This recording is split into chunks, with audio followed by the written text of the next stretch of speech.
नमस्कार, मैं मुकुल सिंह चौहान। हर हफ्ते की तरह यह हफ्ता भी खबरों के लिहाज से बेहद रोचक और डरावना रहा। राजस्थान के शिक्षा मंत्री ने महिला शिक्षकों को झगड़ालू बता दिया। रक्षा मंत्री राजनाथ जी ने गांधी जी को सावरकर के माफीनामे का कर्ता धर्ता बता दिया। विश्व भूख सूचकांक में भारत ने नया कीर्तिमान गढ़ दिया। साध्वी प्रज्ञा ने कबड्डी खेलते हुए खेलों को बढ़ावा दिया। न्याय मांगने गए युवक को एसपी साहब ने थप्पड़ जड़ दिया। गाजियाबाद पुलिस ने महंत यति नरसिंहानंद को झूठा ठहरा दिया। देश में इस हफ्ते कितना कुछ हुआ और कितना कुछ हो रहा है, इस कार्यक्रम में हम आपको बताएंगे कि देश के असल हालात क्या हैं। तो मित्रों, सबसे शुरू करते हैं। राजस्थान के शिक्षा राज्य मंत्री और राजस्थान प्रदेश कांग्रेस अध्यक्ष गोविंद सिंह ने महिला टीचर्स को लेकर एक विवादास्पद बयान दिया है, जिसकी अब चौतरफा नहीं हर तरफा निंदा हो रही है। एक कार्यक्रम में बोलते हुए मंत्री जी ने कहा कि जिन स्कूलों में महिला स्टाफ ज्यादा संख्या में हो जाता है, वहां पर झगड़े भी ज्यादा ही होते हैं, जिस कारण प्रिंसिपल और अन्य टीचरों को सेरेटॉन टैबलेट खानी पड़ती है। इस पर भी गनीमत ये कि यह भाषण सशक्त बालिका सशक्त राजस्थान के बैनर तले दिया जा रहा है। हमने सिलेक्शन में भी, हमने प्रमोशन में भी, हमने सब में भी उनकी काउंसलिंग करते हैं, उनको लगाते हैं हमारे डिपार्टमेंट में, तो महिला को प्राथमिकता देते हैं। तो कई जो सुविधा भोगी लोग हैं, कई जो नेता लोग हैं हमारे विभाग में, उनको अच्छा भी नहीं लगता। नहीं साहब देखो, ये तो अन्याय है, हम अच्छा नहीं पढ़ाते हैं क्या। लेकिन एक बात जरूर मैं कहना चाहूंगा, क्योंकि मैं विभाग का मुखिया होने के नाते, कि आपने आपस में झगड़े भी बहुत हैं। जहां महिला का स्टाफ जिस स्कूल में हो गया ना, फिर वाले न्याय, वो प्रिंसिपल कभी शेरोडीन टैबलेट लेगी तो कभी दूसरी कोई टीचर लेगी, कभी सीसीएल का झगड़ा, कभी लेट आने का झगड़ा, कभी जल्दी आने का झगड़ा। तो मैं समझता हूं, देखिए ये तो है। अब मंत्री जी को कोई ये कैसे बताता कि झगड़े होने के पीछे पुरुष या महिला से क्या मतलब। तभी पूर्वी चंपारण के एक स्कूल में प्रिंसिपल की कुर्सी पर बैठने को लेकर दो पुरुष शिक्षकों ने पटका पटकी कर ली और मंत्री जी के आधारहीन बयान का भी आधार खत्म कर दिया। एक आधारहीन खबर के बाद दूसरी की ओर बढ़ते हैं। रक्षा मंत्री राजनाथ सिंह ने अंग्रेजों से माफी मांगने को लेकर विनायक दामोदर सावरकर उर्फ वीर सावरकर की आलोचना का जवाब दिया है। राजनाथ जी ने कहा, महात्मा गांधी के कहने पर ही वीर सावरकर ने क्षमा याचिका दाखिल की थी। महात्मा गांधी ने कहा था कि जैसे देश को स्वतंत्र कराने के लिए हम अभियान चला रहे हैं, उसी तरह सावरकर को आजाद कराने के लिए भी हम अभी अभियान चलाएंगे। और सावरकर के खिलाफ झूठ फैलाया गया। बार बार यह बात कही गई कि उन्होंने अंग्रेजी सरकार के सामने अनेकों मर्सी पिटीशन फाइल की, लेकिन सच्चाई है कि मर्सी पिटीशन उन्होंने अपने को रिहा किए जाने के लिए नहीं फाइल की थी। सामान्यतः जो एक कैदी को एक पूरा अधिकार होता है कि मर्सी पिटीशन फाइल करना चाहे तो वह कर सकता है।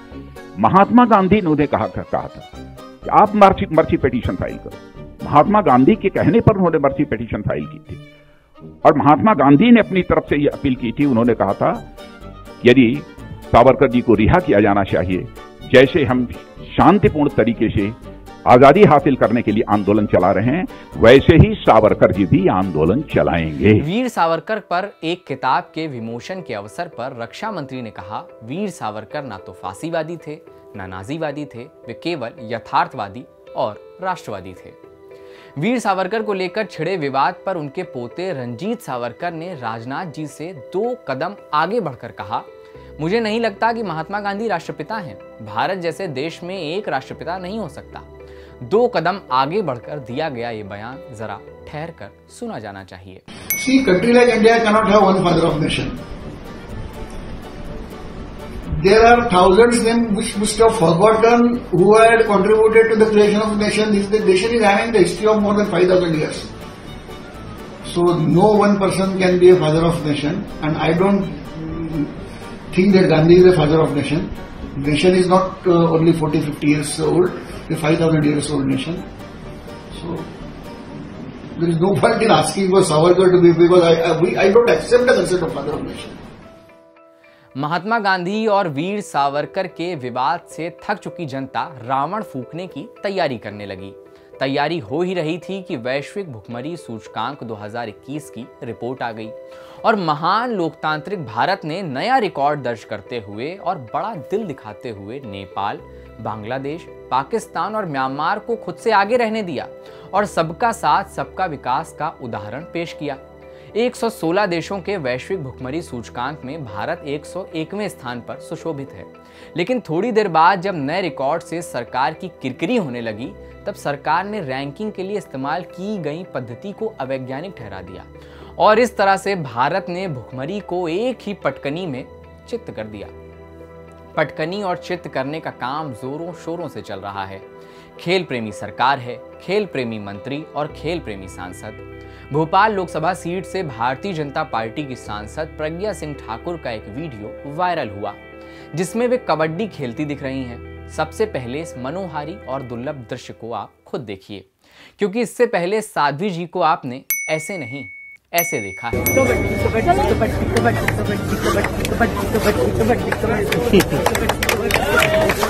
आपके ज्ञान में थोड़ा वर्धन करते हुए ज्ञानवर्धन कर देते हैं। सांसद साहिबा मालेगांव विस्फोट मामले में आरोपी हैं, जिसमें कम से कम 6 लोगों की मौत हो गई थी। मामले में 51 वर्षीय भाजपा सांसद जमानत पर हैं और उन्होंने अपनी शारीरिक स्थिति का हवाला देते हुए निचली अदालत में व्यक्तिगत पेशी से छूट मांगी थी। वह लगभग 9 साल तक जेल में रहीं और 2017 में उन्हें जमानत मिल गई। बाकी फादर स्टैन स्वामी 84 वर्ष की उम्र में न्यायिक हिरासत में ही दुनिया छोड़कर चले गए। किसी महान दार्शनिक ने नाम न बताने की शर्त पर इस बार कहा है कि महान लोकतंत्र में हर नागरिक इतना सौभाग्यशाली नहीं होता कि जमानत पर कबड्डी खेल पाए। कुछ नागरिकों को जेल में स्ट्रॉ और सिपर पाने के लिए भी संघर्ष करना पड़ता है। महान लोकतंत्र का यही एकमात्र आधार होता है। साध्वी प्रज्ञा के बाद महंत यति जी से आपकी मुलाकात करवा देते हैं। यूपी के गाजियाबाद में डासना के मंदिर में महंत यति नरसिंहानंद, वही जो अपने मंदिर में मुस्लिमों का प्रवेश वर्जित रखते हैं, उनका रविवार 10 अक्टूबर को एक वीडियो वायरल हुआ। इसमें वो एक बच्चे को पुलिस को सौंपते नजर आ रहे हैं। साथ ही ये भी कहा कि ये लड़का बड़े हमले की तैयारी के लिए रेकी करने आया था। बाद में स्थानीय पुलिस की जांच में महंत जी के दावों की पोल खुल गई और गाजियाबाद पुलिस ने स्पष्टीकरण देकर न्याय सुनिश्चित कर दिया। न्याय का जिक्र हो ही रहा है तो उत्तर प्रदेश चलते हैं। न्याय की गुहार को लेकर पुलिस स्टेशन पहुंचे ग्रामीणों में शामिल एक युवक को पुलिस कप्तान ने मात्र इसलिए पीट दिया कि वह उनके वाहन के सामने आ गया था। वह वाहन रोककर न्याय की गुहार लगाना चाह रहा था। युवक को पीटने के साथ ही पुलिस कप्तान ने उसे अपने ऑफिस में बिठा भी लिया। यह पूरा मामला कैमरे में कैद हो गया है। न्याय से लबालब भरा हुआ वीडियो आप भी देखिए।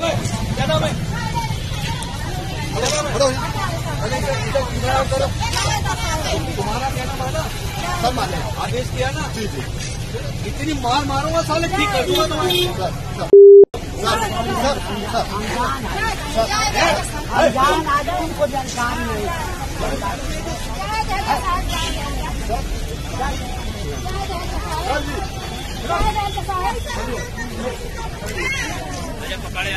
बाकी एसपी साहब ने आरोपों को राजनीति से प्रेरित और बेबुनियाद बता दिया है।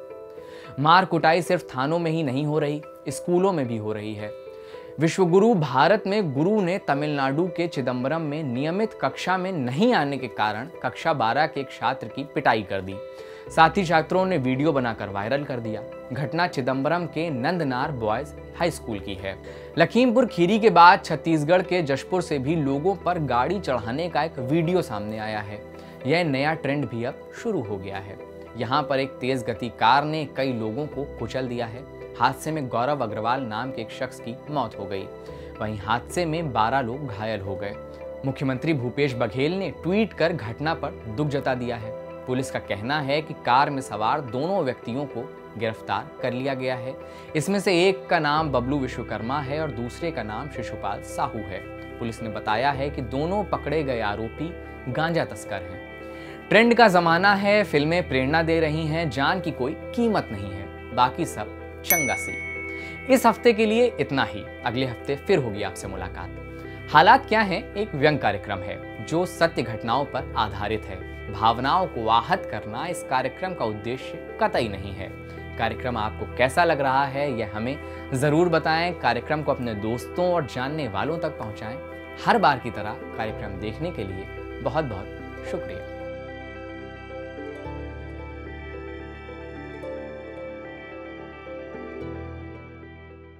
द वायर के और वीडियोस देखने के लिए सब्सक्राइब करें और बेल आइकन पर क्लिक करें।